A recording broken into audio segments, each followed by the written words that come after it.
Guys అందరూ ఎలా ఉన్నారు? నేనైతే చాలా బాగున్నాను. ఈరోజు అయితే ఇంకొక వీడియోతో మీ ముందరికి వచ్చేసాను. అదేంటంటే పట్నంలో పల్లెటూర్స్ అంతా పార్ట్ 1 చూసే ఉంటారు కదా, ఇది పార్ట్ 2 అనమాట. సో ఈరోజు ఈవినింగ్, అదే రోజు ఈవినింగ్ అయితే నేను వచ్చేసాను సంతకి.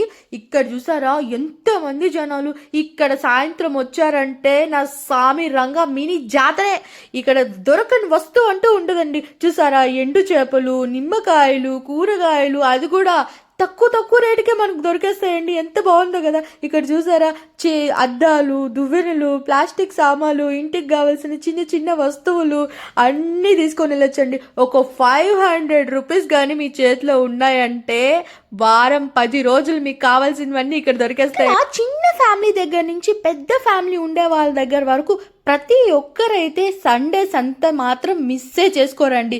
నేను కూడా అస్సలు మిస్ అవ్వను. నా మూడు ఎలా ఉన్నా, మూడు లేకపోయినా ఖచ్చితంగా అయితే ఆ మనుషుల్ని అయితే చూడ్డానికి అయితే నేను వచ్చేస్తాను. ఆ గలగల సౌండ్స్ చేస్తూ ఆ మనుషుల మధ్యలో వెళ్తుంటే ఎంత బాగుంటుందో కదా. ఇంకా ఇవే కాకుండా చుట్టుపక్కల పల్లెటూర్లు ఈవినింగ్ టైంలో అయితే వచ్చి ఇక్కడ ఫ్రెష్గా కూరగాయలు, సరుకులు, ఇంకా ఆకుకూరలు అయితే అమ్ముతారండి. ఇవైతే చెప్పాలండి చాలా అంటే చాలా బాగుంటాయి. ఇంకా చెప్పులు, బట్టలు, mats, vegetables, fruits, what not, ఇంకా పూజా సామాగ్రి, చాలా ఐటమ్స్ అయితే మీకు ఇక్కడ దొరికేస్తాయండి. మీరు 2025లో మీరు సంతను చూసారా? మీ ఇంటి దగ్గర కూడా ఇలాంటి సంతలు పెడతారా?